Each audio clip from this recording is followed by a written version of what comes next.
The biggest problem I hear about when trying to advance your riding skills to increase your confidence is a lack of time to practice. But you don't need as much time as you think you do to reach your goals within the next 6 to 12 months. Since you'd rather ride instead of practicing the few times you go out trail riding, what if you could build your confidence in a matter of 2 weeks that would normally take years of trail riding? And you don't even need to go to the trails to practice this. Instead of spending all day or all weekend to load up your bike and go to the trails, you could spend just 15 minutes a day forming positive riding habits that will translate to overall control and bike handling on the trails. There are 3 main areas to build your confidence 5 times faster. The first one is balance. So if you're falling over anytime you're going under 5 miles an hour, whether it's a rock garden or it's just a really tight trail section, or if you're just starting out, then learning how to stay balanced on the bike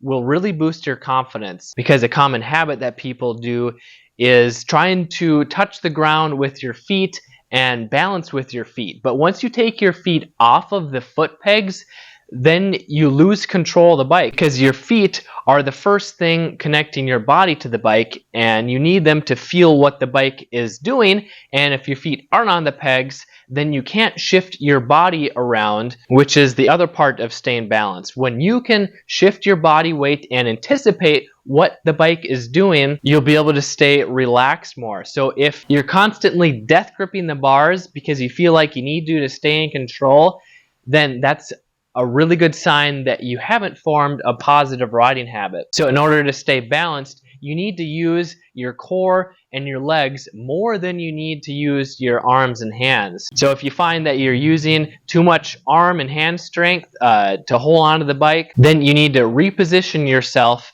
so that the weight is going into your legs and feet. And this will allow you to relax and ride longer while having more control. The second area is traction. Now, a common habit when learning to use the clutch, especially when trying to get your bike moving, is not being precise with the clutch. So you might be just dumping the clutch, and this causes the rear tire to break loose, or maybe you're stalling it every 5 minutes. And if you have a kickstart bike, I feel sorry for your right leg. But when you form a positive clutch habit, you'll have more control at low speeds so that you don't stall the bike. Your bike is going to have more traction so that you do stay in control, and your bike is going to last longer, because when you're slipping the clutch too much, this will heat up the engine, the oil, and it can overheat more easily, causing it to steam, or the engine just won't last as long. And then there's throttle control. A lot of people like to hear their engine, wham, wham, wham.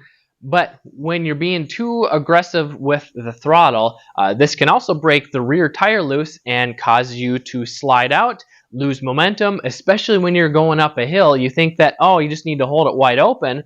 But if you do that and you're not getting traction, you're actually losing momentum, and this could get you stuck halfway up the hill. And if you don't know how to stop on the side of a hill, then you could roll all the way back, and hopefully you don't fall off the bike, because that could be a really bad situation. And then another huge part of traction is your braking, which most people don't focus on because they don't think it's important when it comes to safety. But if you've ever had an animal come out in front of you, or you're riding two-way trails and there's another rider, or maybe even a side-by-side, and you need to stop quickly, if you haven't formed a positive braking habit, you will either lock up the wheels and slide out, or you won't be able to stop in time. And then the third area is your bike setup. And when you set up the controls and even the suspension for your weight, height, riding style, you'll have more control of the bike, because you're comfortable. You can use all the controls comfortably sitting or standing, and you can do this without any special tools, even if you have zero experience wrenching or adjusting your dirt bike.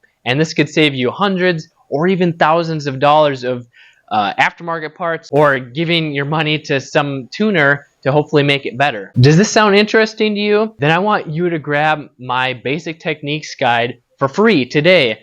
Click the link in the description below, or go to motocrosshideout.com/free lessons. This is Kelly Fager, and I want you to become a better, safer rider.